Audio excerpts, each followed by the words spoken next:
Sadashiva Samarambam Shankaracharya Madhyamam Asmadacharya Paryantam Vande Guru Paramparam Vishwaro Guratmeti Murti Veda Vibhagine Yom Apta Vyapta Dehaya Dakshinamurtaye Namaha Sava Vedanta Siddhanta Gocharam Tamagocharam Govindam Paramanantam Satguru Pranatoshmaham Om Om Shanti Shanti Shanti Om Namaste. Welcome everyone. Good day over there. Thank you for coming back today and for the flexibility. Last class we were looking at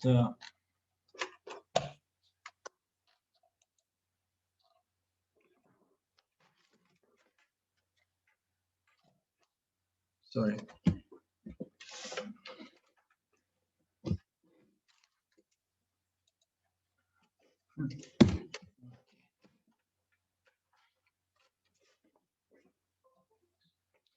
So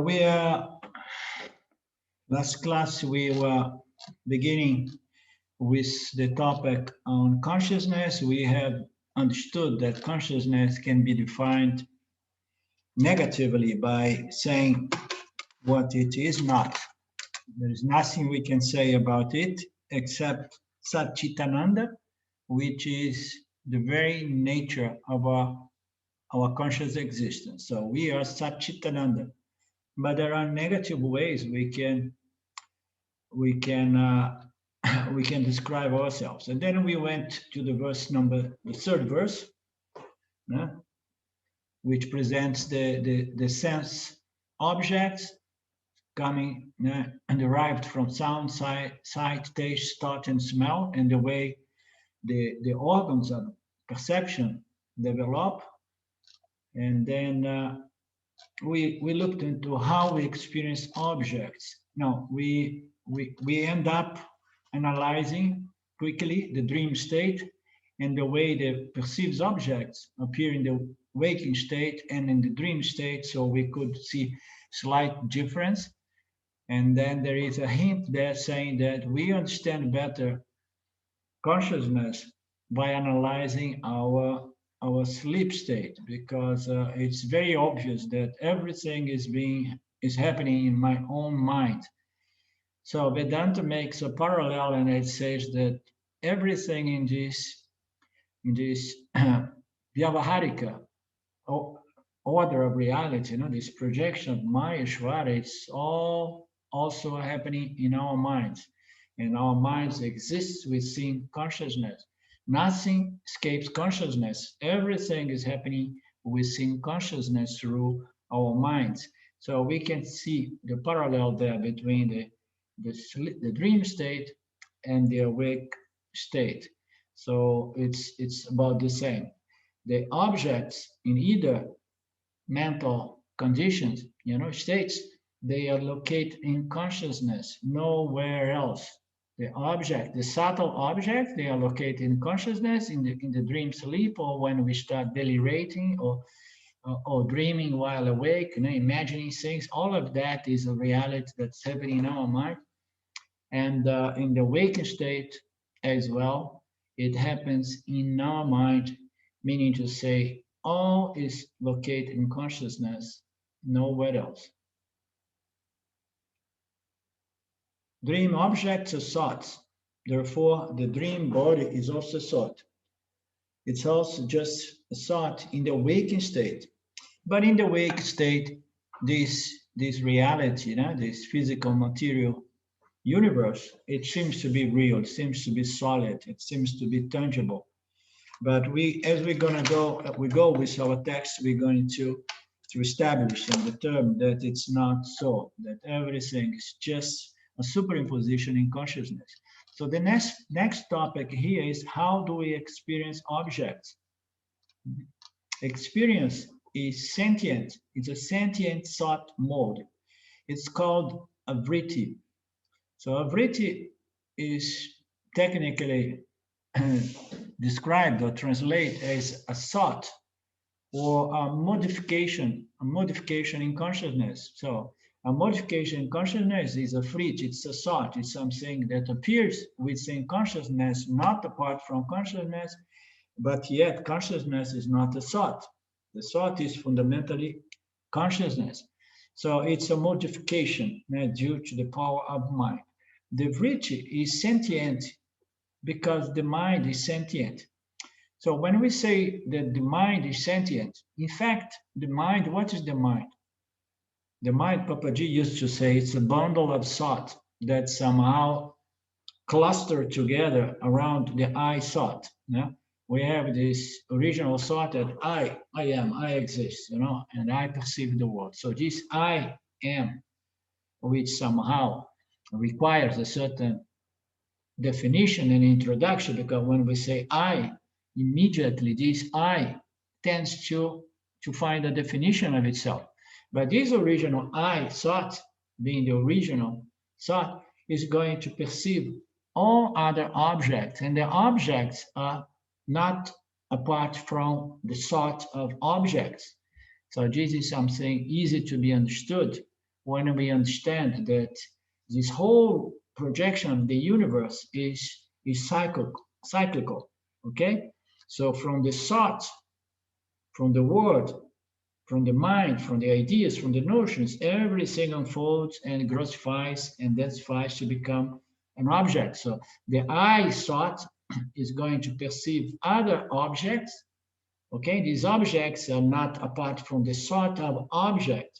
So what is sentient in there? The thought, the point of this paragraph is to determine that every thought is just the same as the object, because it does not exist apart from the object. It's either an idea of I wish to have this object, or it's an impression left behind by an object that we had that sometimes it was not pleasant, and then we say, no, I want to really stay away from that kind of object. But it's a thought, it's associated with the object.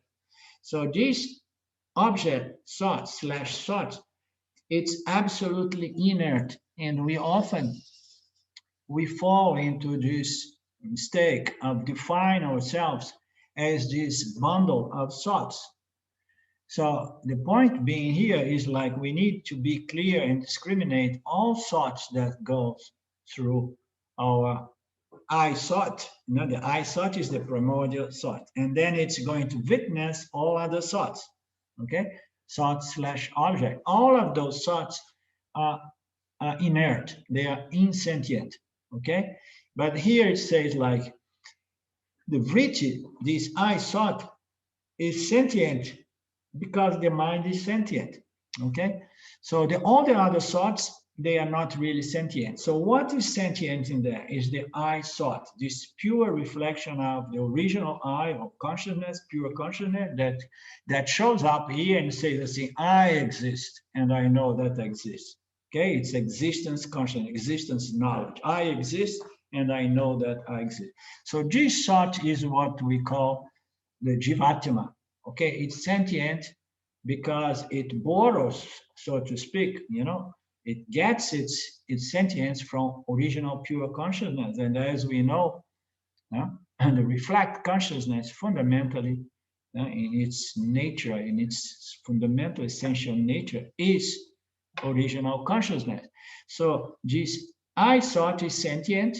It somehow makes it look as if all the other thoughts relate to object, they are also sentient. But we will see here that all other thoughts are inert. There is one thought that we could say sentient, is the thought I am, I exist, Satchit, okay, which is the Jiva Atma, which is not different from Paramatma, the self.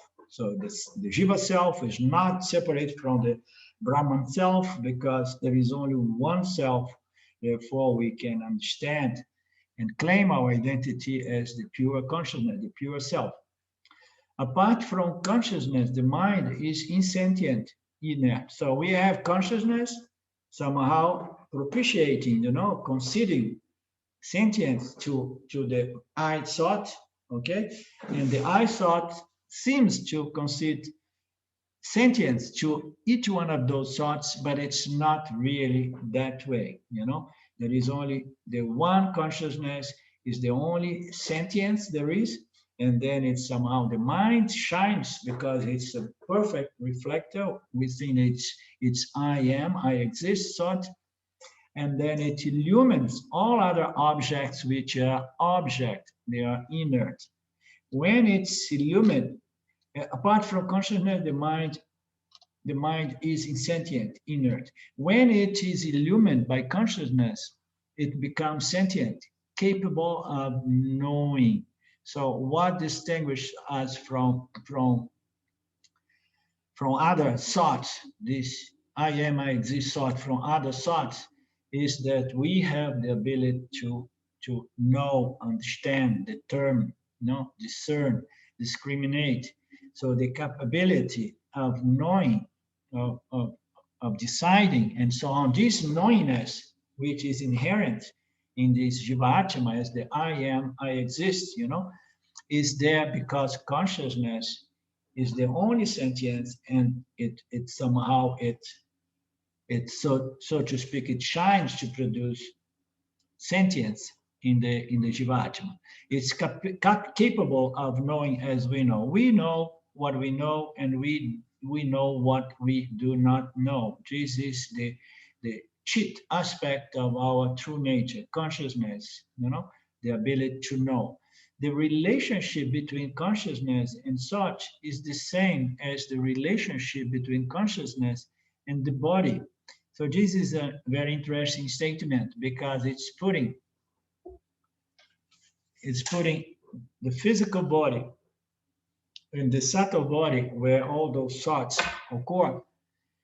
So it's putting both in the same order, And as we know, both are mithya. The relationship between consciousness and thought is the same as the relationship between consciousness and the physical body. The physical body and the mind, they belong to mithya, the same order of reality. It's just a question of more or less density, okay?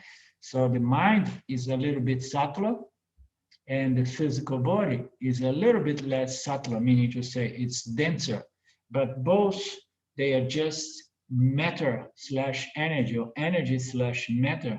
They both belong to mithya. It's matter energy, it's inert, it does not really produce sentience. The sentience, again, it belongs to whom? Does not belong to the physical body, does not belong to the subtle body. Where does this sentience, this capability to know belong? Belong to the Jivatma.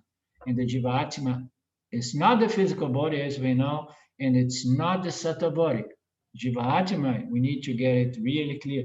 Jivatma is the reflection of consciousness in the subtle body. And of course, the subtle body needs to be associated or attached to the physical body so that we have the jiva configuration, a knowing entity, that can really interact with the field of knowledge, the Dharma field.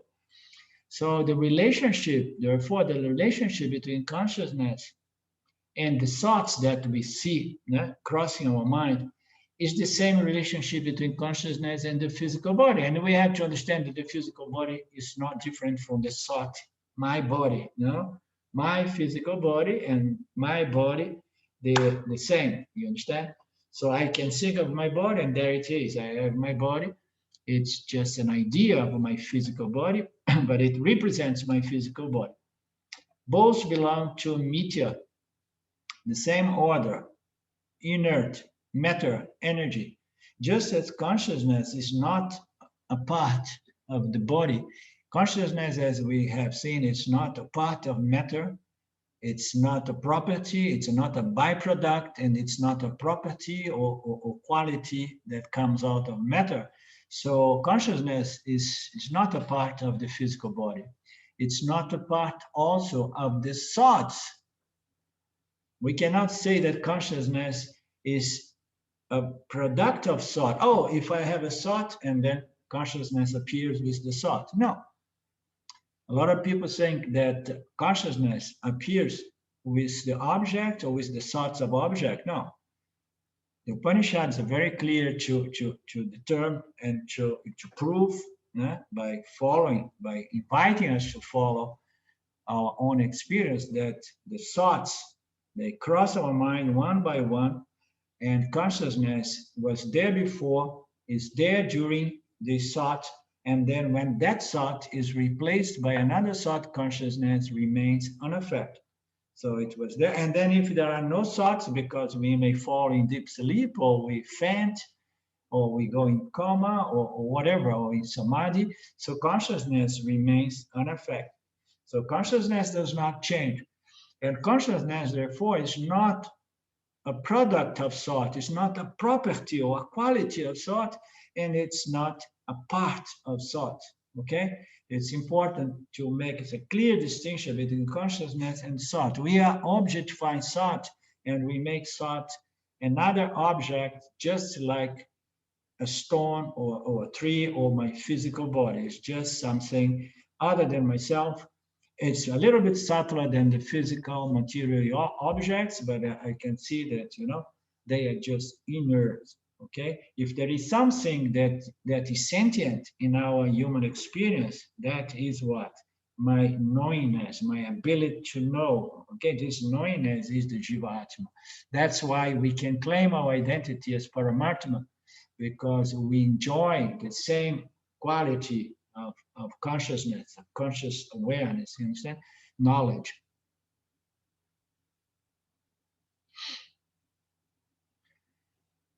This consciousness is not a property of thought. It's an independent factor that makes the thought sentient, make the thoughts appear to be sentient. Yeah? And say, oh my God, it's me, I'm sentient.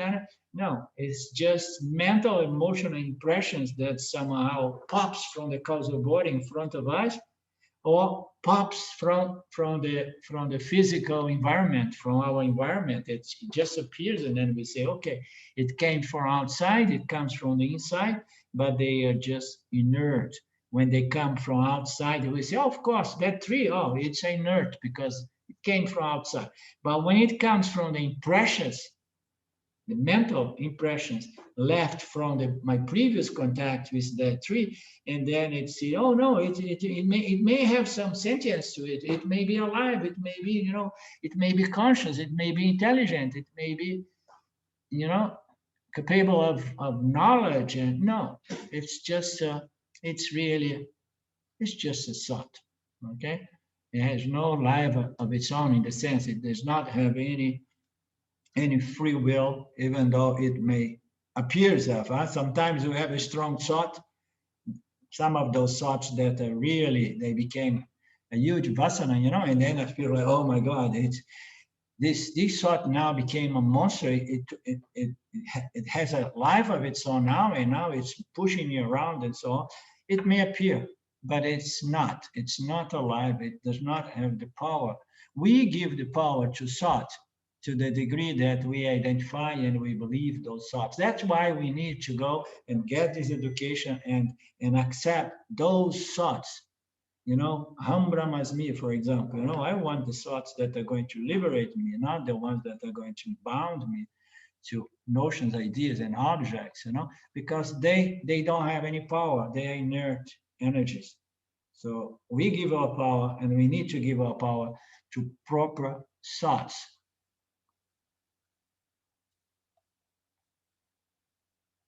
Consciousness is the independent factor that makes the thought appear to be sentient. Consciousness is not affected by the size, by the shape or duration of the thought. So some thoughts may have they seem to be very, very long, and oh my God, this thought is so big. Why? Because it took over my attention, and then it becomes like, oh, it's blowing, it's inflamed. No, it's just a thought. It's just that we're feeding it with a lot of interest, a lot of investment, a lot of attention. So it does not have a size, it does not have a shape on a duration action, but it appears so. And consciousness is just there, feeding the mind, illuminating the mind that sometimes feeds some thoughts and make the thoughts appear as if they have shape, size, and a long duration. So it's consciousness is absolutely free and independent from all these phenomena between the mind and the thoughts appearing in this mind. It precedes the thought, and consciousness remains when the thought dies, as we know. The thoughts keep changing, and there is something, the light that illumines and reveals every thought. When we begin our path of meditation, we know that in the beginning, the big challenge, what's the big challenge? Is objectify thought. Because the thought in the beginning, the mind is denser, and the thoughts are subtle, and then we have a hard time to see the thoughts. And then as the mind becomes more refined, more subtle, and then we start seeing those thoughts, and then we start really, oh my God, the thoughts are not alive, you know, they are not me, they are just objects, and it feels good when they are not present, and then we have these ideas that, oh my God, and then the key here is to eliminate the thinking, and to go into samadhi, but the thing is, we need to educate the mind. The mind was designed to think. We need to educate the mind to think in harmony, in conformity with reality. You understand? We need to educate the mind to think correctly, wisely. Yeah, since the mind was made to think and read its field of interaction and respond to the field, according to its roles and dharmas and so on. The stream of our experience is a consequence of the continual stream of thoughts arising and falling in consciousness. So we have all these thoughts arising and falling in consciousness, and all of that is making up what we call my experience, So this stream of experience, and we can have so many experience in our bedroom with closed eyes trying to meditate, right? Who does not know that, I'm in my bedroom and I don't want to experience anything. I close my eyes, and then every thought, this flow, this stream of thinking is going to constitute what we call my inner experience.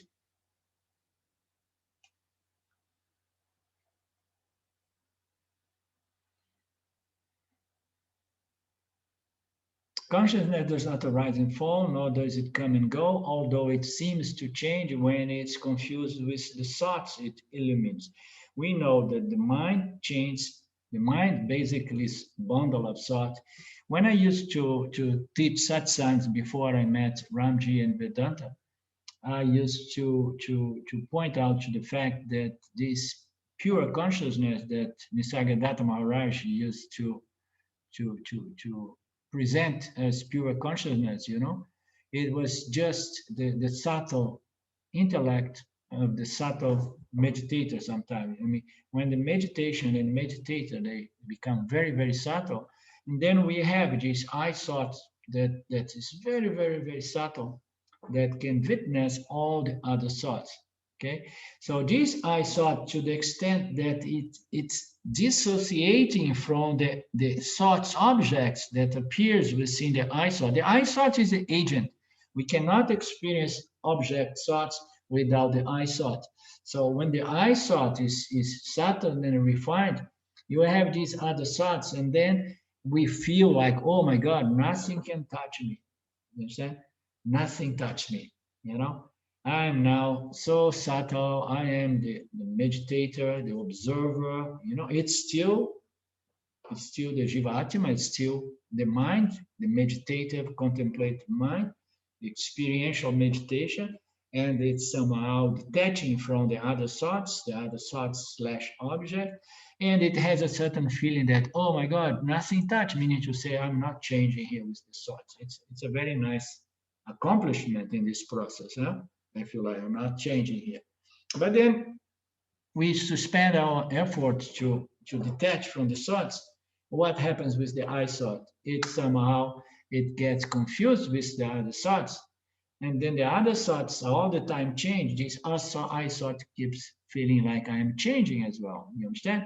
But this I thought, which is the closest thing to pure limitless consciousness as the non-experiencing entity, which is our true nature, this I thought, which is the agent, the experiencing entity, it can be so subtle and so detached that it can enjoy, this sense of unchanginess. You understand? This sense of unchanginess as it relates to the world, and it's not really feeling that I am changed. My mind does not change as much. Why? Because I have created this detachment, this passion, this objectivity, so that the thoughts are changing, but I'm not changing as much. That is the mental, emotional strength that Swami Paramarthananda always brings, pointing out to the benefits of self-knowledge in resolving the mind and stabilizing the mind and making the mind feel that, I don't change. So my reflect consciousness, my the mind of my experiencing entity as a Jivatma does not change much. Why? Because now I benefit from the understanding of my true nature as the pure consciousness, which is not the agent. It's not an experience. It's a non-experiencing subject, conscious, limitless principle that feeds the mind or shines into the mind and makes the mind this agent that's going to interact with this field, this order of reality, And we want to have self-knowledge because we want to have this strength, this mental, emotional strength, these qualities of mind that allows us to be an enjoyer rather than being all the time impacted by what's going on and the thoughts cross into my mind. So we do what we do in terms of self-knowledge because we want to enjoy Mitya. Huh? And we enjoy Mitya only to the extent that we understand our fundamental nature as Satya, which is not an experiencing entity, but yet my experience entity has to benefit, and then I will enjoy all these thoughts objects without having this constant sensation that, oh my God, I'm changing with every thought. No, the thoughts change. Consciousness pervades every thought and exists between, before, and after every thought. It's shining in the mind as the I thought, and it never changes. Consciousness. When this is properly assimilated and understood, and then the fluctuations of the I thought are not the same anymore. It's much more equanimous, it's much more balanced. You understand? So that's the benefit of self-knowledge. When there is no thought, we say that consciousness is objectless. I mean, when there is no thought, yeah? And then we say this consciousness is what we call objectless consciousness because there is no thought. And then it shines on its own. It does not illumines and reveals thoughts slash objects. It's referring here to deep sleep or nirvikalpa samadhi or even savikalpa samadhi. So when there are no thoughts objects and then consciousness does not have any objectification, it's objectless consciousness, although every thought is in contact with consciousness. Consciousness is not in contact with any thought or experience. So what is the conclusion? If I am consciousness, I am always free, independent, unassociated with anything that happens in terms of thoughts and objects, thought, objects, experience. So again, every thought is not apart from consciousness. Everything is dependent on consciousness. Everything is but a superimposition consciousness. Consciousness is the only reality, is the light that reveals and knows everything through the human apparatus, the human intellect, and it is consciousness is absolutely not associated with anything. Everything is associated with consciousness as a mere superimposition, projection, but consciousness is never associated with anything. It's never in contact with anything. There is nothing for consciousness to contact. The consciousness knows that there is nothing other than myself. There is nothing I could really contact. The jiva, in search for God, in search for illumination, it wants to contact Brahman, God, and this consciousness being one without a second, knowing, being this knowingness, it somehow, it does not make any contact. It just pervades everything in the universe, pervades every thought. It shines with the human intellect, makes the human intellect to objectify every thought, every object of experience, but remains totally free, independent, and associationless with anything which is produced by Maya, Ishwara. Therefore, if I am consciousness, I am always free of experience. So this is the bottom line. To know I am consciousness, it gives us a potential to claim and to understand, that I am free. That's freedom is another name for moksha, as freedom of circumstance, situations, and objects, or in other words, experience. I am always independent about experience, meaning to say experience does not change me, experience does not really affect me. I am never really in contact with anything. I'm just illumining everything in the same way light illumines the object. So we can use the simple again. So we have a telephone here, and we know this telephone because it's being illumined and revealed by the light. Light is revealing this. So is the light associated with the object? Does the light has a relationship with the object? Does the light needs this object? Does the light depend on this object? No. The light is free, independent, is altogether an independent, free principle. And the nature of light is to reveal, is to illuminate, reveal. So that's why light is such a beautiful analogy, metaphor for our nature as consciousness. So consciousness is of the nature of the illuminator, the one, that principle that reveals everything, but is absolutely not involved with what it's revealing. You understand? It does not have any hopes, no needs, no dependence, no attachment. Just imagine a light say, I have coming here, the light says, and I have illuminated this little Om. Oh no, I know, I'm light. I have heard Vedanta many times. I know that there is a good relationship between Om and light. So now I don't want to illumine anything else, No, the light is totally, it's the nature of light to illumine and reveal without doing anything. You understand? It's the nature of consciousness to know, to reveal, to illumine, without doing anything, without having any relationship, associations, and so on. Therefore, if I am consciousness, I'm free, independently free of every object I illumine and reveal. Yeah? That's the point. So we don't have David here, so I think it's useless to ask if anybody has anything to say, because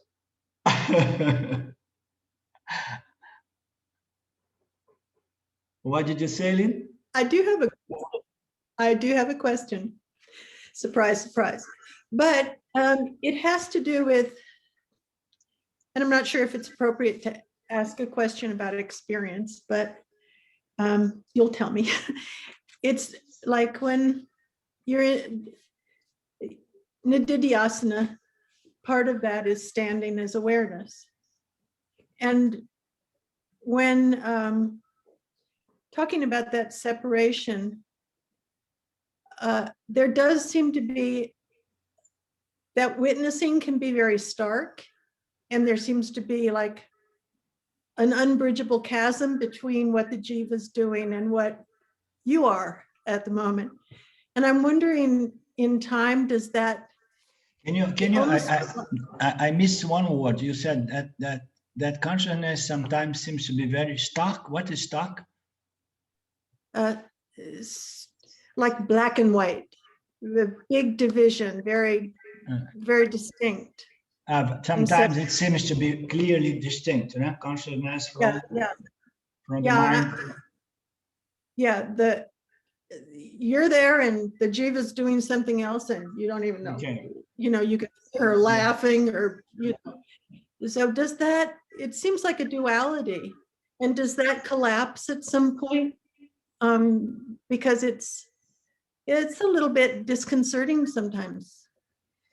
So you mean to say that you, in your nididhyasana, so you have this moment, so that you clearly, you discriminate the mind and the relationship between the mind and the objects, and the mind is doing what it does, okay? And you stand and you stand as consciousness. So, and then in that sense, it seems that there is duality, you and the mind and the behavior or the relationship between the mind and the object.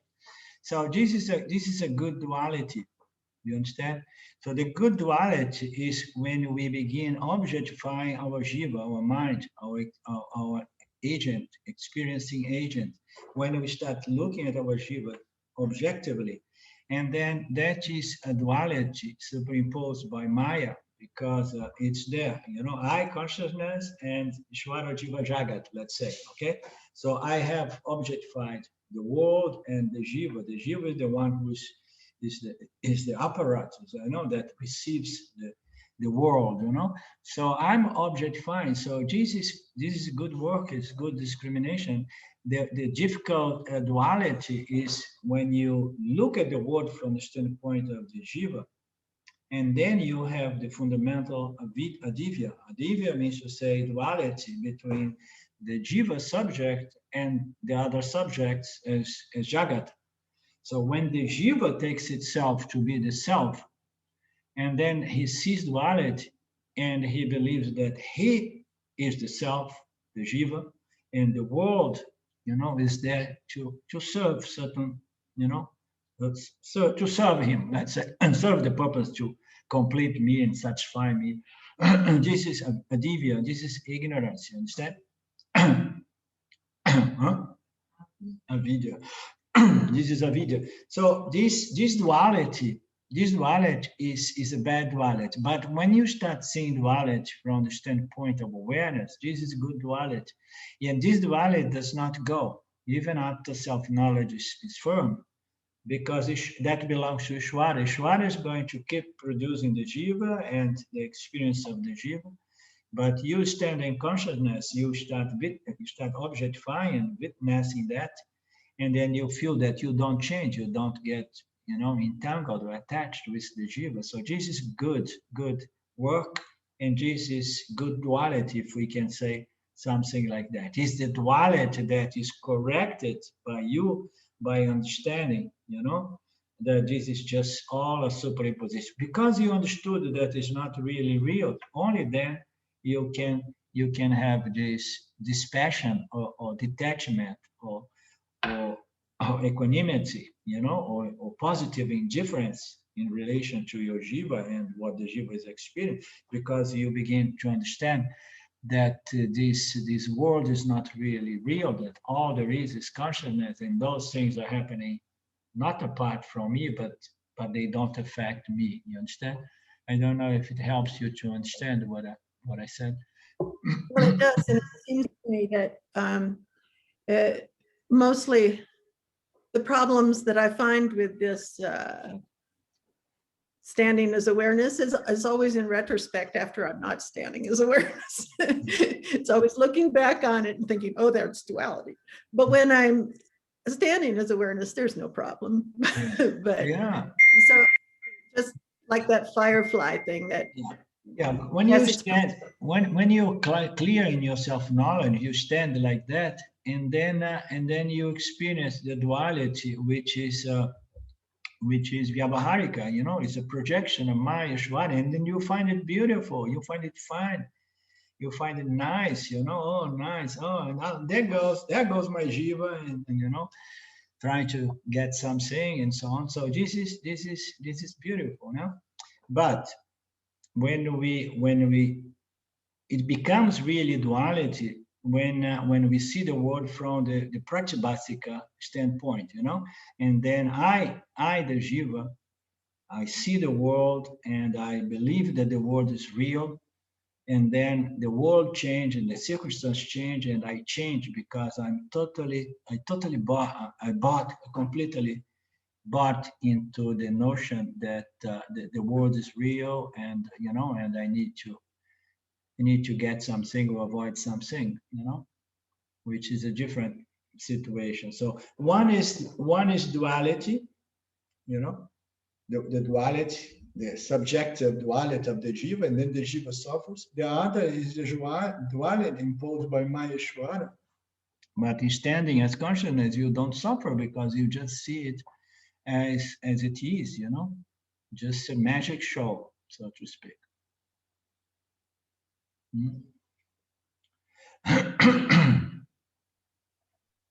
Arlindo? Yep. I have a question, or maybe I need some clarification. When you were talking about the I thought is sentient,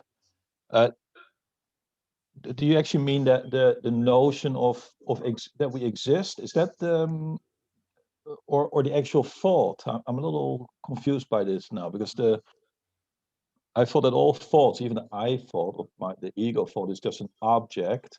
And then you mentioned about the jivatma, and that the I thought is actually sentient, which then illuminates everything else. Yeah. So that I thought, it's not the actual I thought, but it's the knowing that we exist. Isn't that the what you meant? Yeah. No, I mean to say that consciousness, it shines or reflects in the human mind, okay, and it produces consciousness, it produces knowingness. So if you observe your experience right now, that I mean, you know that you are conscious, and you know that your existence, so you experience your existence and your knowledge, your consciousness. I am a conscious being, and I am existing this very moment. So this is the sentience. Of course, this light, this sentience, in analogy, we can say this sentient, but this is like the light of the moon. Okay, you say, okay, so this is reflect sentience, reflect consciousness, reflect existence, reflect knowledge. Okay, this knowingness, this human knowingness, when it's not define itself as the body, in the body, as the body mind, as the thoughts and the physical body, the thoughts and the objects, thoughts slash. So when it's not define itself under the spell of avidya, ignorance, it just remains like, okay, aham brahmasmi. Okay, this consciousness, this existence is the same existence, the non-dual existence, the existence and consciousness of everything. So the light of the moon, we can say, oh, but this is just a reflection. It's okay, but let's analyze that light. What is the fundamental nature of that light? The fundamental nature of the light that we enjoy in a night of full moon, for example, you understand, is what? Is light rays. Is the light rays that comes from the sun, and it bounces in the moon, and then it presents itself, and the nature of these light rays is the same as that. You understand? So we can claim, we can understand and claim our true nature as consciousness, and there is even a certain experiential element to it. It has to be properly understood. Otherwise, we keep depending on a certain mental condition to realize that, I am conscious and I am existing and I can feel it because my mind is more bright right now. No, we are there, experience conscious existence regardless of our mental condition. Sattva, Rajas, and Tamas, proportions in the mind. So we have this consciousness existence reflected, and that's why we can claim our true nature as conscious existence. Okay, why? Because there is only one conscious existence. It's known by me because I know, and it's experienced by me because I experience my conscious existence. Now, what I need to do now is what? Is to understand and discriminate the light of my conscious existence from the thoughts that appear in my mind. And then we have what? We have a mind that shines its conscious existence without defined and limiting itself by the thoughts it entertains. You understand? If I have a thought, I am the body, the physical body, and then immediately that thought is doing what to this conscious existence? To make the conscious existence contract to become the body, the physical body, or my thoughts. You understand? And then we experience what? We experience limitation. You understand? We experience limitation. Yeah. But if we understand, if we discriminate this Atma, this self of the Jiva, this Jiva Atma, this Mahavakya Jiva Atma is Paramatma is very important because Atma goes for the self. The self of the Jiva is the self of Brahman. You understand? It's the same Right. self. There is only one self. It shines in the human intellect. And that's what allows us to understand and claim our nature. You understand? So now, what was your question again? That make sure that I covered it. Well, I get what you were saying. Maybe it was more a confusing that the way I saw it. Yeah, it was the I thought. You said the I thought is sentient. Yeah. And then all other thoughts that kind of illumines all the other thoughts. Yeah. I think it's more the confusion with the actual. You said the I thought, because I thought if I have a sense of I or this body or even think of consciousness, I just it depends as an object. Depends on how this I thought defines itself. You understand? This I thought may define itself as an object or as the subject conscious existence. You understand? It's all a question of definition. Okay. It's claiming. So the Upanishads, they say again and again, consciousness, Satchitananda, this consciousness, it shows up, it manifests, as the I in the mind and in the human intellect. It appears immediate as the I. You understand? So it's the same I. So now the confusion here is probably because there was a lot of hints or pointers from Nisargadatta Maharaj that somehow it spread in the spiritual world about this I thought. You understand? This I thought. And then we say, so this I thought is the small I thought, and then there is the big I thought. Consciousness, the self is the big I thought, and then the small I thought. Okay?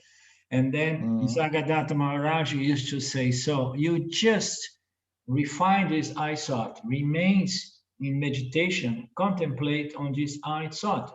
Ramana as well was suggesting such sadhanas. So you hold on to the I thought and stay with it, stay.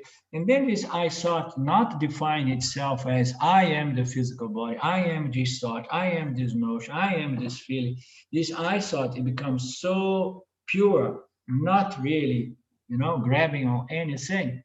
And then one experience bliss and all kinds of divine experience, and then you are there in that condition, I thought. So what was missing? This I thought does not liberate anyone.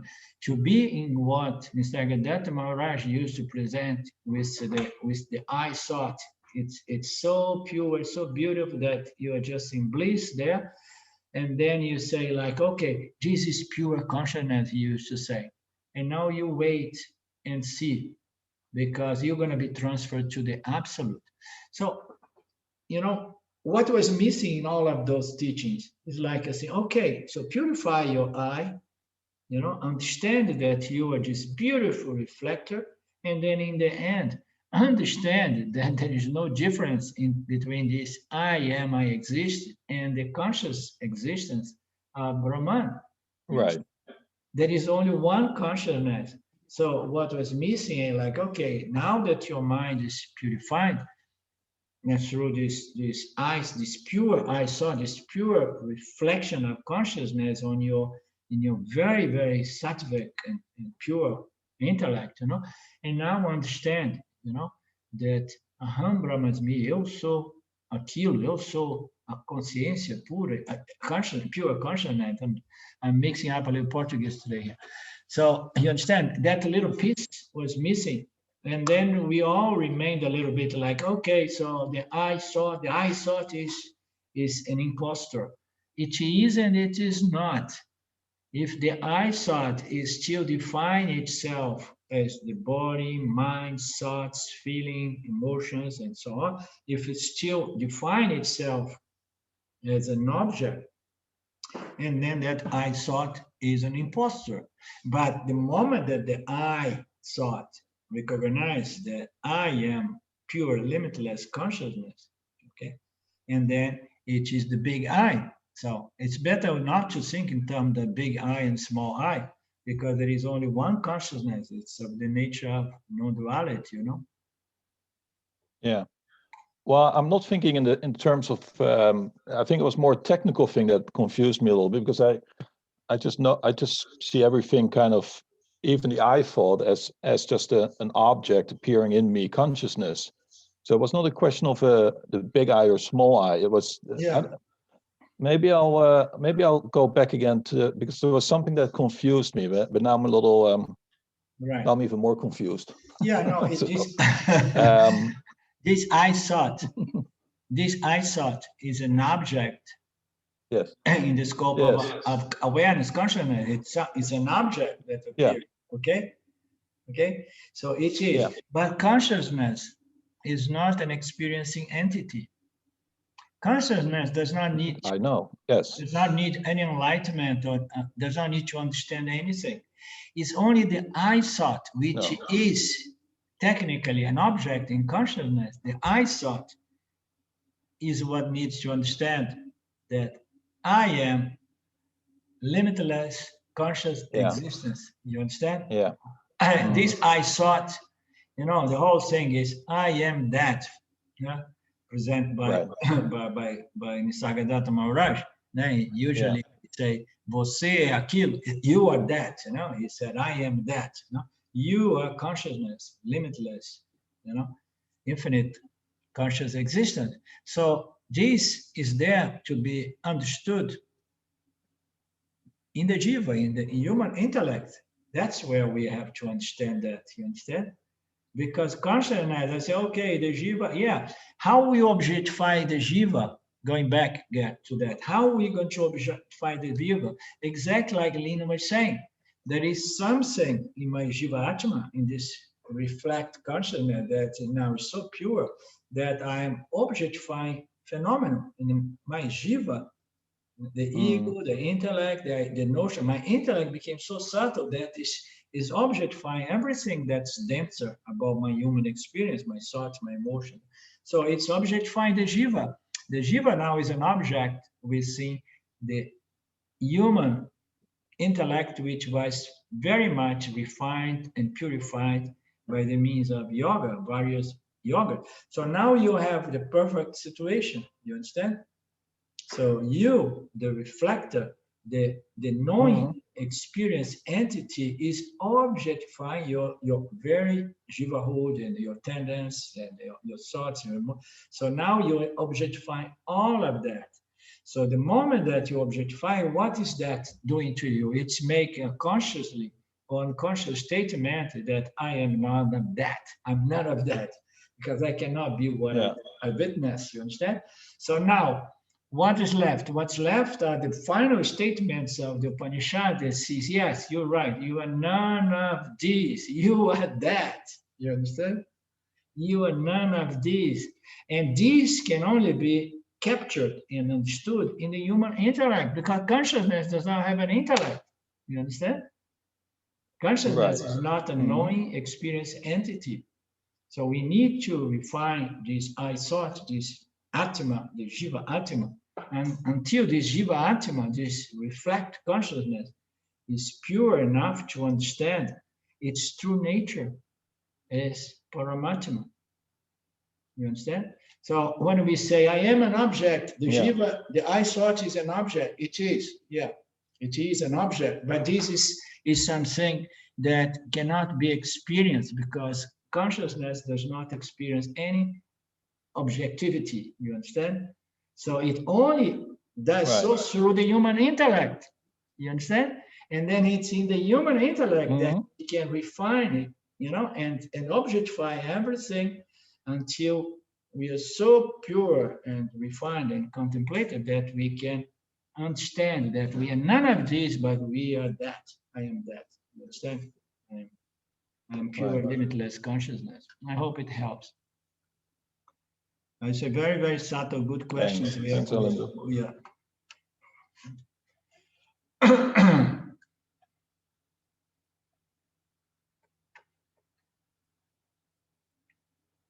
Awaking, the verse number 5, awaking from deep sleep, one consciously remembers a lack of perception of objects. So when we get up, when we wake up, now we open our eyes from deep sleep. Now we move from deep sleep into the waking state. Yeah? Sometimes we move from deep sleep and then the mind begins dreaming. Yeah? When we come out of deep sleep, we consciously, because only then the mind is a conscious mind, remembers that there was the absence of perception of objects. It perceives, it remembers that there was no perception of objects. In other words, there was no really tangible duality between myself and the object. The object can be the subtle object projected by my vasanas, my mind, my thoughts, or it can be the physical material objects of the awakened state.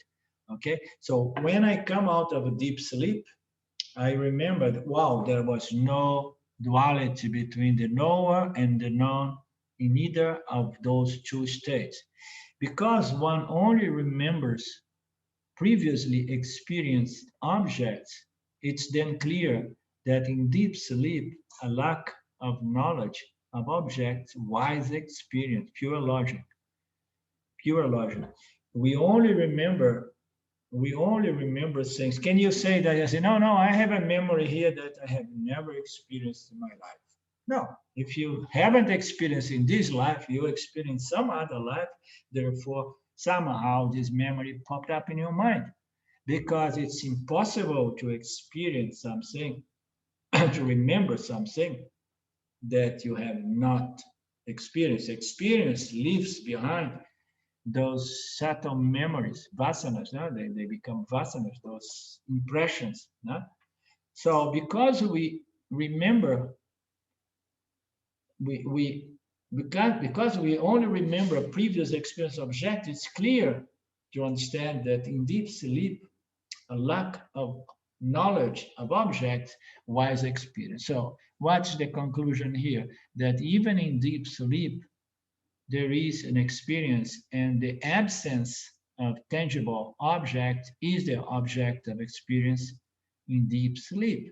And of course, we enjoy it, because objects in the waking states, they give pleasures and pains. They give satisfaction and dissatisfaction.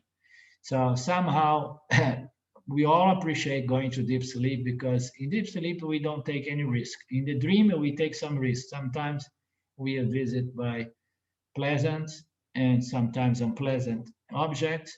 In the waking state, both they keep hitting us. And then we say, no, in deep sleep, I'm going to really enjoy it because there is no chance that, I mean, I'm not experiencing any one of those pleasant and unpleasant objects. So it feels very nice. It gives us a good rest. So sleep is a particular experience. It's not nothingness. It's not emptiness. No, it's not void. It's the experience of the absence of object. It's the experience of the absence of the experience of the Taijasa, the dreamer, and its dreaming object. And it is the absence of the visual, the awaker, and the objects in the waking state. So those two dualities, they subside, they are suppressed. Okay, so and then what we are having there, we are having a totally different experience, which is absent. There is no Taijasa and the dream object. There is no visual and the physical material objects. There is something else that sometimes in some of our texts is present as non-duality. Okay, but it's not really non-duality because there is an experiencing entity. How we know that? Oh, I don't remember. I mean, if there is an entity there, how do I know it? You know, because you can only appreciate things that you experience and enjoy. That's why you want to go back to sleep sometime.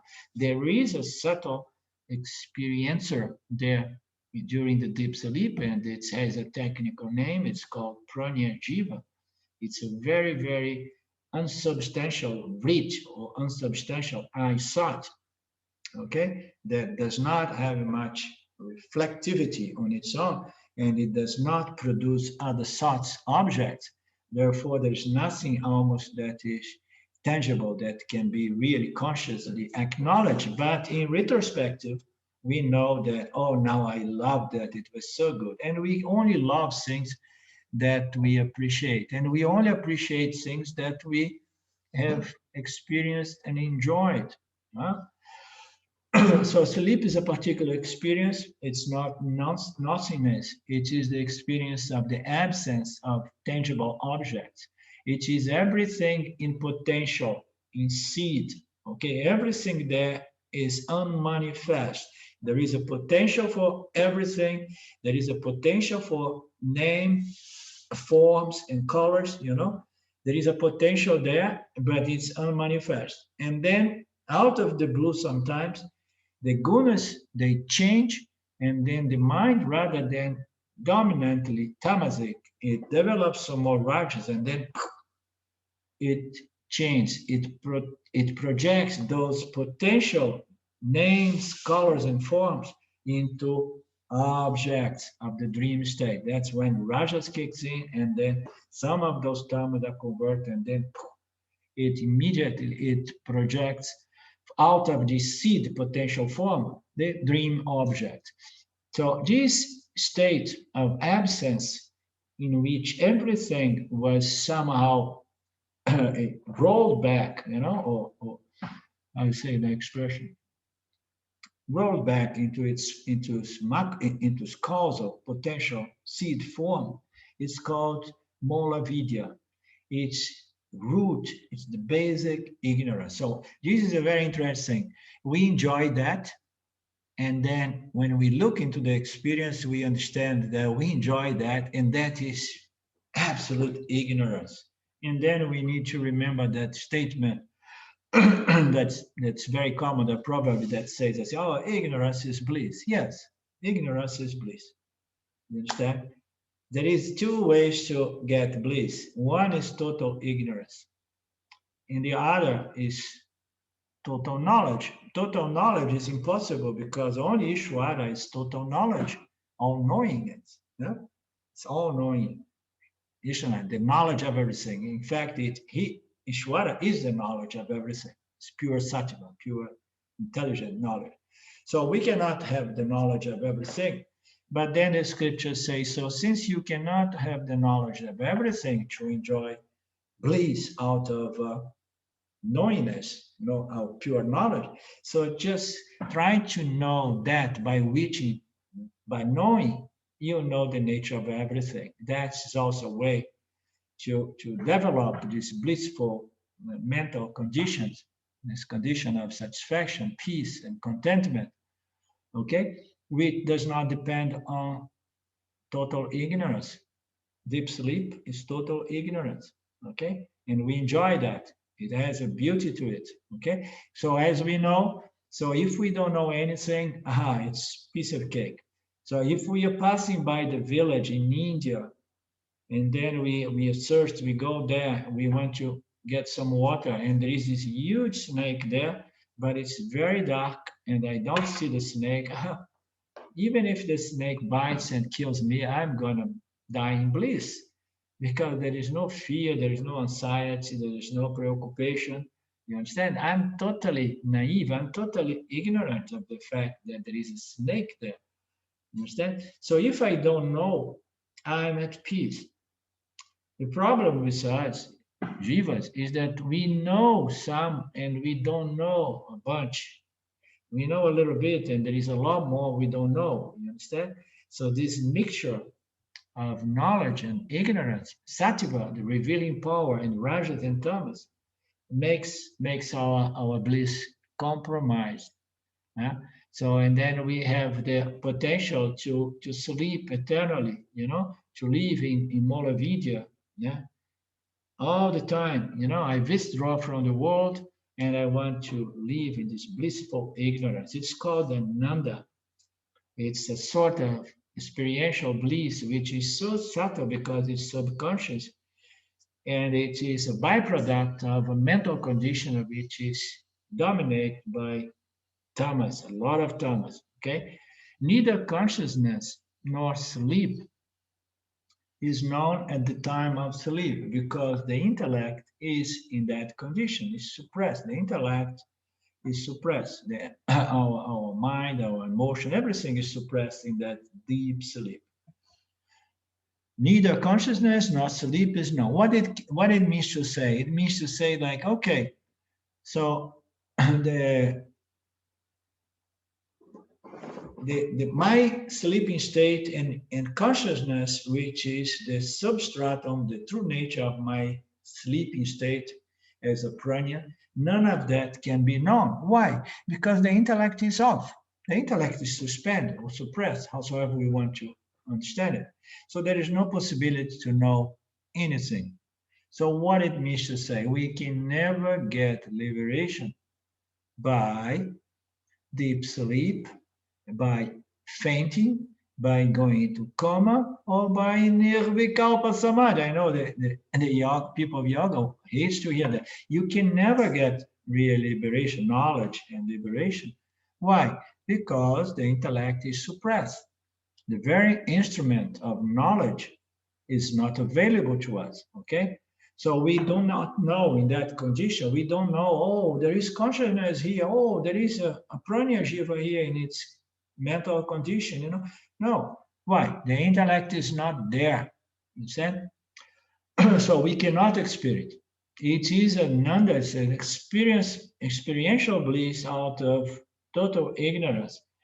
And we cannot really be conscious to know that there is consciousness there and that there is a sleep state and that I am the prana, none of that during the sleep because the intellect is suppressed in its seed form.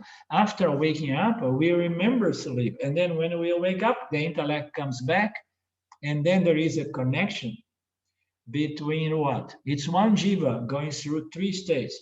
There is a connection. They have a private line, the Vishwa and the prana. They have a very, very, very intimate private line. And then there is a connection there. And then the Vishwa Jesus says, oh, yes, okay, I remember that I was in a very nice state. I was in peace and I was resting and I was having a good time. So when we come out of the deep sleep, only then the intellect of the Vishwa, the Jiva in its awakened state, only then it recollects because, the prana somehow sends a message. Oh, okay, I have had an experience here. I know that you are not aware, but please know that it's very pleasant. It's lovely. Okay, it's needed. And then the Vishwa says, yes, yes, yes. My good brother was there, my prana friend, and he had this wonderful experience. You can remember only what you have experienced. So we recollect the experience of deep sleep because fundamentally is one jiva going through three states. And although the conscious mind of the visual is not there, but the subconscious mind lives, leaks some knowledge that was very good. You understand? Because fundamentally it's one jiva. You understand? Furthermore, you cannot experience without a thought. So a thought must be there. Okay. Another, the wiser I thought there. And this I thought is the prana I thought. Okay. It's a very, very, very unsubstantial, subconscious seeds, potential I thought that somehow capture that experience on an unconscious level, and somehow it can be recollected by the intellect once it turns its mental condition to become the waker, the visual. Okay. Where does this experience of sleep arise if the mind is not there? That's the question. We cannot have an experience without the I thought, without the mind. The mind is suppressed. It is in its potential seed form. Okay. And we have had an experience in recollection. The intellect comes back as the visual and it says, yes, yes, yes, I am a single jiva. Okay, and I have had a very nice experience there. So why? Because there was an experience agent there. Therefore, there was the duality. Experiencer experienced the absence of tangible and mental objects produced by the awakened state and the dream state. There was another duality there, and that is the prana jiva and the absence of what lately I have been trying to describe as absence of tangible, perceivable objects, but they are there, okay? And it's there as what? The absence of tangible, perceivable object. And it feels wonderful, as we know, because not knowing is good. No wonder that we try to stop the mind through this process as seekers of the truth. Mark, we have been taking so long trying to stop thinking and not experiencing anything because it feels good. But then we come to Vedanta. What Vedanta tells us, oh, you don't need to do that because furthermore, it's impossible. You understand? So you don't need to stop thought, stop the mind, stop the objects. Just know that the objects are just a superimposition. They are not really real. And you are the light that reveals all of that, and your nature is Purna, whole, full, and complete, limitless consciousness. Knowledge solves the problem without trying to cancel what is not possible to be canceled, which is Vyavaharika, the projection of duality, imposed by Maheshwara. A thought must be there, otherwise there is no experience. Where does this experience of sleep arise? If the mind is not there, it cannot take place in consciousness because consciousness is non-dual and consciousness cannot move into mithya to become an experience in consciousness unless it does so through its jivas. Yeah? Consciousness is non-dual. Consciousness is not an experience entity without a jiva. So it needs a jiva. It has no room to accommodate things. It takes place in a jiva, in an apparent dream world created by Maya. This dream world, it referring to the sleepless, dreamless sleep. It's an apparent projection, apparent world created by Maya. Ignorance that is superimposed on awareness. So it takes place in the causal body, the dormant, latent mind. So it takes place in the causal body of the jiva, okay? When the intellect is dormant the ego, and the emotional body is dominant. So everything subsides, and then there we have this, this rise of the prana who experience this state, which is absolutely deprived of duality. In that state, there is a subtle, non-dual nirvikalpa. So nirvikalpa is there is no modification. It's a thought that is so subtle that it's basically it does not really have any substance. It's a very subtle, non-dual nirvikalpa, in the sense that it's not an I thought that you say I, and whatsoever I am experiencing. No, it feels like to be non-dual because it's not conscious. But again, there is duality there, and duality is the experience agent called Pranya Jiva, experience the absence of objects. Okay, when everything, where the causal body is so densely dominated by tamas, and then nothing reflects in the mind in that condition. That's the bottom line. You remember that the subtle body has more sattva, and then it becomes a better reflector. And then as a subtle body, what happens? A lot of superimposition, a lot of reflections of objects, names, colors, and forms they create, because the subtle body reflects the I thought and reflects the world for the jiva. But in the causal body, everything is suppressed. Why? Because it's tamas. In some of our texts, it says it's an undifferentiated ocean of tamas. Understand? Tamas does not reflect the objects. But the objects are there. How so? They're there as potential, as seed. Waiting for what?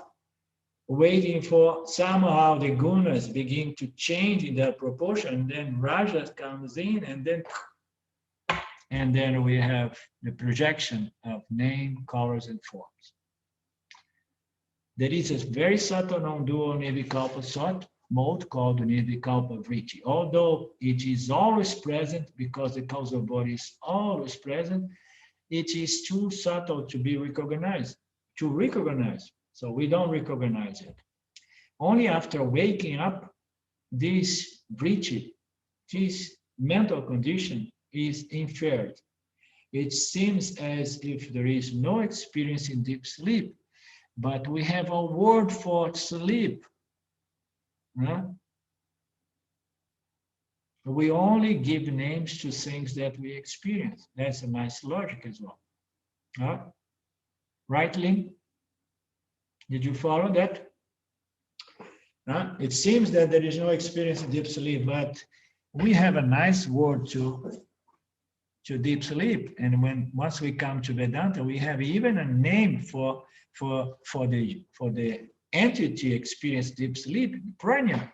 So we only give names to experience and experiencing entities, when there is actually an experience that being experienced by an entity. So otherwise we will not say, oh yes, I came back from sleep, it was wonderful.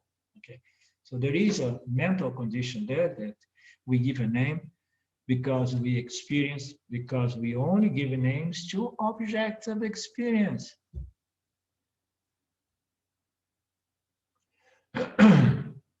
We only invent words to describe experienced objects. If there is experience, then there must be a jiva, there must be the agent, the experiencing entity. Since experience is consciousness plus a thought in deep sleep, we experience the consciousness we are in the form of extremely subtle sentient thought, which is the prana I thought. This thought is called prana, the sleeper. It's extremely, extremely subtle sentient thought. Okay, and then there is a sentient thought, but it is suppressed. It's there as potential. This thought is called prana, the sleeper. If I call you when you are home alone and ask who is there, you say there is no one here. So we ask somebody, say, oh, are you, there is anybody there? No, there is nobody here. It's so easy to discount ourselves, huh? And say, no, there is nobody here. Huh? So what it says that the prana jiva, at least it should recognize that, oh, I'm not perceiving anything, but if I say that there is nothing going on here, I should never exclude that I am here to say that there is nothing going on here, right? I have to say, yes, there is nothing else except myself, the prana. Yeah? You follow that? Yeah? We can never exclude ourselves. If we say there is nothing, I'm experiencing nothing. And then I have to accept that I'm experiencing myself as the knower of no tangible objects of experience. Yeah? But the prana is there. Awakened state knowledge of sleep is indirectly knowledge. It's based on memory. And memory exists only when we had direct knowledge, experience, right? How can we have a memory of something unless we have had direct experience of that object? So awakened state knowledge of deep sleep is indirect knowledge. It comes from memory. And then there is an analogy here. That's when I am in America, I have direct knowledge of America. But when I'm in India, my knowledge of America is just a memory. It's an indirect knowledge. We have a memory of sleep in the awakened state because we had direct experience in sleep state. You cannot have a direct experience unless you are present and conscious. Yeah. So I am there, enjoy my conscious existence, appearing as the very extremely sought I am, the prana, in which my conscious mind is suppressed. And I have the experience of deep sleep, which later on can be recollected once my mind becomes conscious. And I know that I have had the experience because I enjoyed and because I have a memory of it, okay? That's the bottom line. And I was there. So have we had enough about deep sleep? But I think we're going to go a little deeper into deep sleep.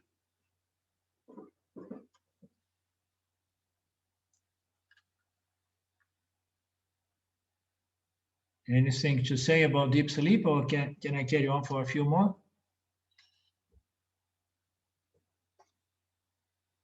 So why we are doing all this hard work to try to understand deep sleep? Huh? That is part of our work. You understand? We are doing this very fine discrimination between consciousness and the three states. Huh? So we are separating ourselves, so to speak, from even the Anandamaya kosha. Now we are beginning there. We are separating ourselves from the causal body, the state of ignorant bliss that we enjoy, the bliss of not knowing. But understanding that the bliss of not knowing is not really the best solution for our situation, because it's not in our hands. Ishvara gives us, I don't know about you guys, but I'm getting older and I'm sleeping less and less. I enjoy sleeping. But now that I'm living here, I'm going to bed at 9, 10 and get up at 4, So I have to begin my day very early because Ishvara have decided, no, now for some reason, you deserve 5, 6 hours only.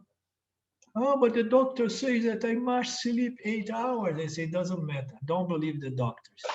You get the sleep that I give you, you understand?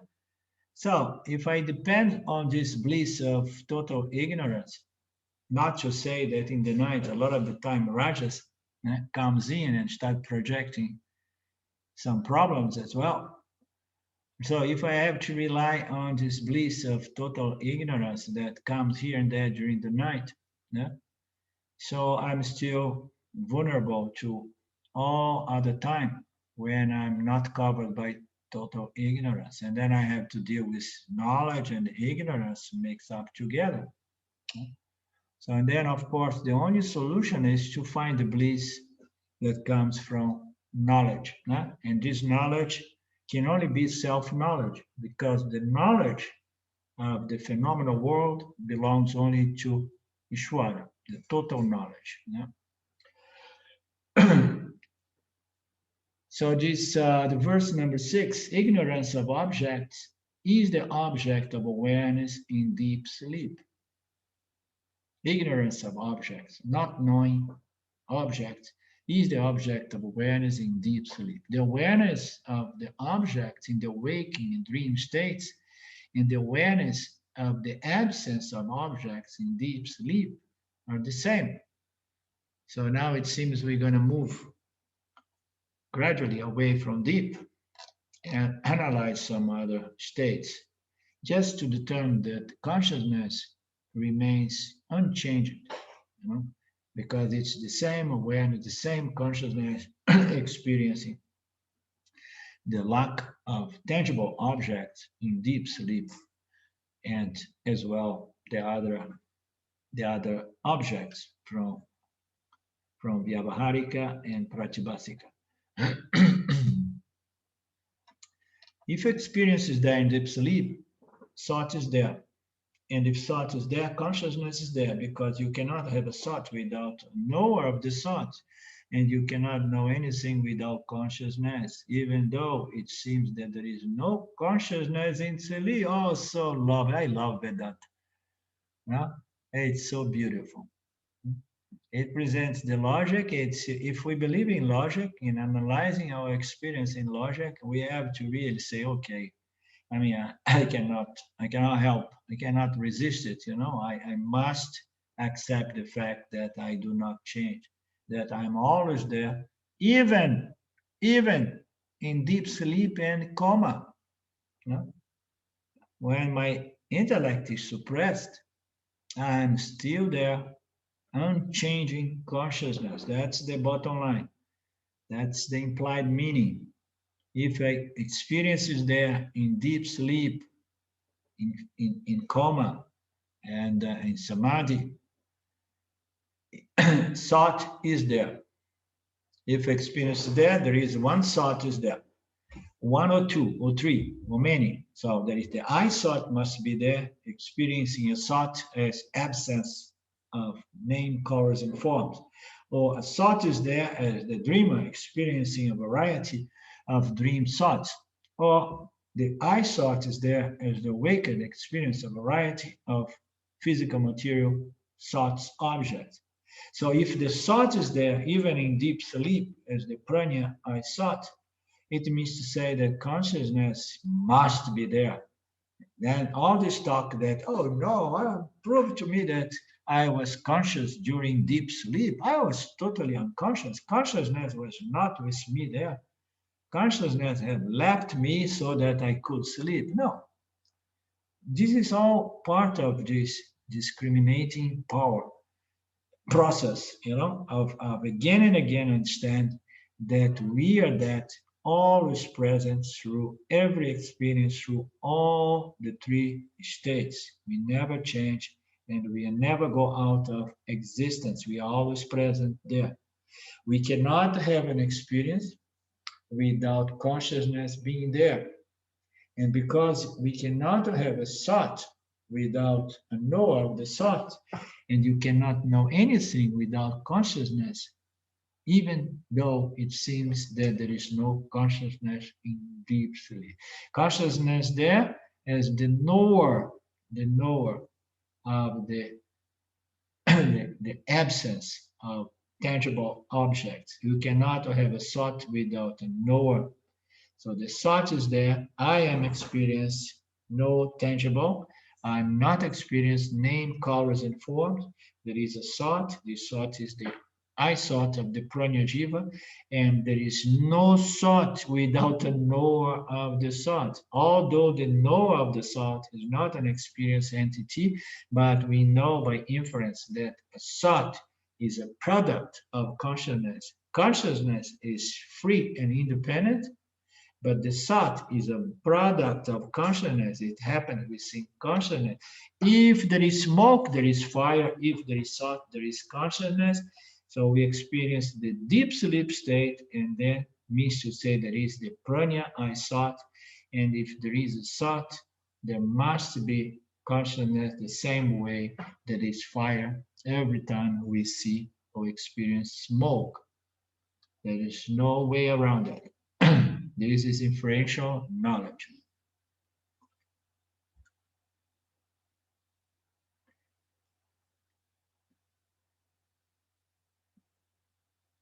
The doubt about the existence of the self in deep sleep is due to a confusion between original pure consciousness and reflected consciousness.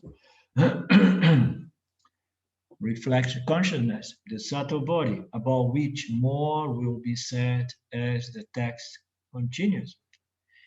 Okay, so I like this one. More will be said as we come back next Monday to give continuity to our Panchadasi class. So I'm going to mark it in here.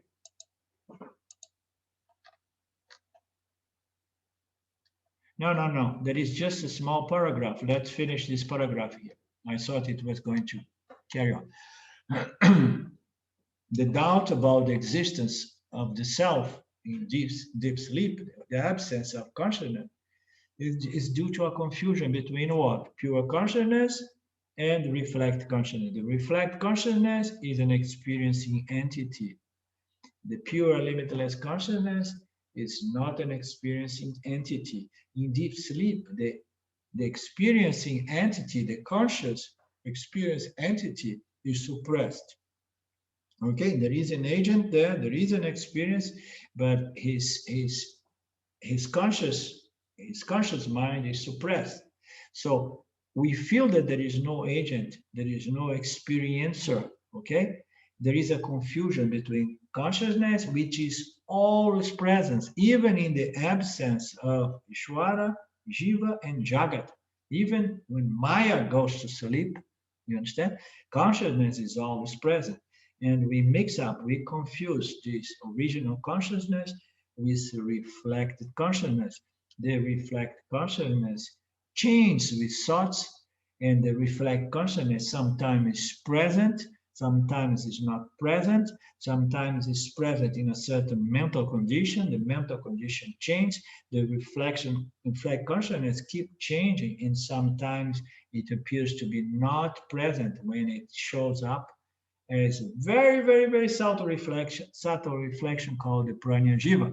Okay, so if we mix up the reflected consciousness with the original consciousness, and then we have the impression that we are not present in coma, deep sleep, and maybe samadhi, but we are present because of all the logic and all the reasons we have covered so far. No? Even in coma, consciousness is there. This is why we don't bury someone who is in a coma, even though the subtle body is suppressed. The mind is suppressed, the intellect is suppressed, okay? But consciousness is still there. The subtle body is still connected to the body. We should correct a little bit as well. This is why we don't bury someone who is in a coma, even though the subtle body is still attached to the physical body. We don't bury, we don't bury the body, we don't burn the body, or we don't put it under the ground, because what? We know that the subtle body is still pervading the physical body. How do we know that? Because the prana functions are still there. We see that there is some, some activity going on, okay? So it's still going on, and then we say, no. The subtle body is still associated to the physical body. It means the physical body is still enlivened by the subtle body, okay? Consciousness shines in the subtle body, but the subtle body now being no longer instrument for conscious thought, Okay, it does not produce the I thought of the visual, the conscious thought. You understand? So the individual, it feels like, okay, so he's unconscious. Yeah, he's unconscious. But the subtle body is still pervading the physical body. And there is no doubt that consciousness is shining in the subtle body, and the subtle body is enlivening and pervading the physical body. Therefore, we say, no, the body is still alive. So we hold and wait for a miracle here, you know? So that's the reason. So consciousness pervades everything, and it pervades even the physical body once the subtle body dissociates from the physical body. Okay, but through the subtle body, you know, consciousness can really enliven and operate and animate the physical body. So even in a coma, we know we don't bury anyone because we know that life is still there, because we can observe, you know, the physiological functions and the pranas and so on. Even though the subtle body seems to be absent from the body, no, it's still in the body, it's still associated, it's still pervading the body. In a coma, the thoughts are too subtle to be experienced. The same thing, coma, deep sleep. So the mind is extremely tamasic, and the thoughts are not really reflected in a conscious, perceivable way. They are not experienced, they are not known. In Nirvikalpa Samadhi, the thoughts are also vrittis, very subtle, sukshma vitris or vasanas is still there as the I thought of the yogi, and the I thought is very, very, very suppressed. It's a self-induced deep sleep state. So the same kind of I thought is there suppressed as the causal body or the body of vasanas. Sukshma vrittis are the subtle body impressions of experience. Subtle body impression of experience means to say all the impressions of the conscious mind, they are deposited in the causal body. They are held in the causal body, and then this causal body is there, and the causal and the subtle body is suppressed, and then there is this beautiful experience of non-duality in the mind of the yogi. The sukshma vritti are the subtle impressions that we experience in the waking state. In the awake state, they do not register. Only gross thoughts are recognized in the waking state, meaning to say that when we are in the waking state, our causal body is still operating, okay? But the mental condition of the visual is much denser, and this mental condition does not allow us to register or to observe and perceive those subconscious vrittis, those subconscious modifications in consciousness, because they're extremely subtle. In the awake state, all these subtle vrittis of the prana in those states of coma, deep sleep, and nirvikalpa samadhi, they are not registered, they are not perceived by us. Only grosser thoughts, the thoughts in the mind of the Taijasa, the dreamer, and the thoughts in the mind of Vishwa, the awaker. Only those thoughts can be experienced. In the waking state, they do not register. Only the gross thoughts are recognizable in needs. So for each one of these three states, we utilize a different body. We utilize the physical body to deal with as a visual, to deal with the waking state and the physical reality. We utilize the physical body. And then we travel into the subtle body.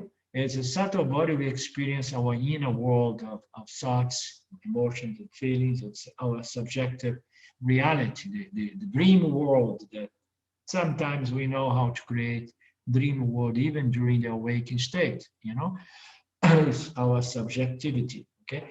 And then when we go into the deep sleep, we utilize a different body, which is the causal body, okay? Which is, it's our subconscious body, you know? And only that subconscious body has the possibility to experience that extremely unsubstantial condition, you know, or field of experience, which is the absence of this tangible material objects of the dream and the awakened state. Okay, we begin next week with the unexamined logic of our experience. That will be fun.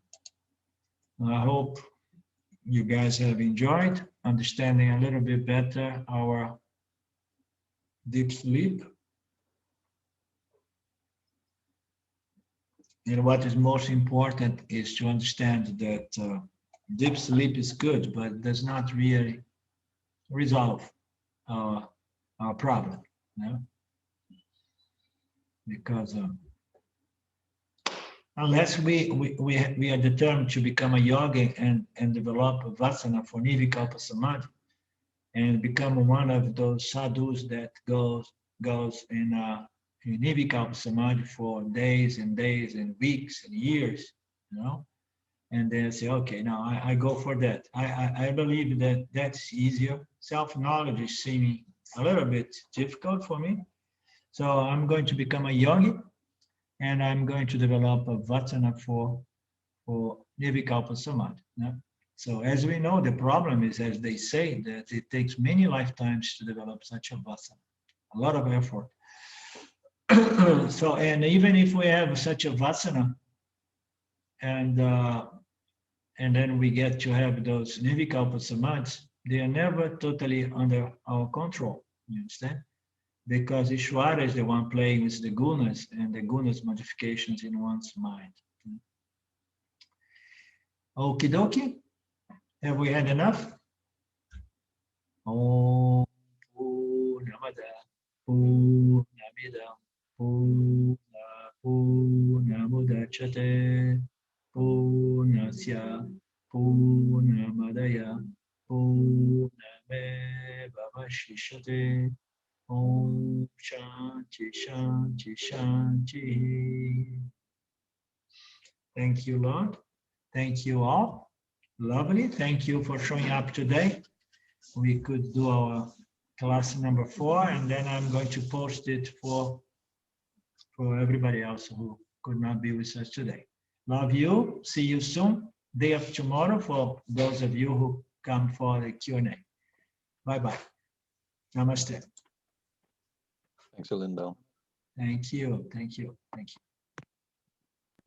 Thanks, Alindo. Great set. Thank you. Bye now. Bye.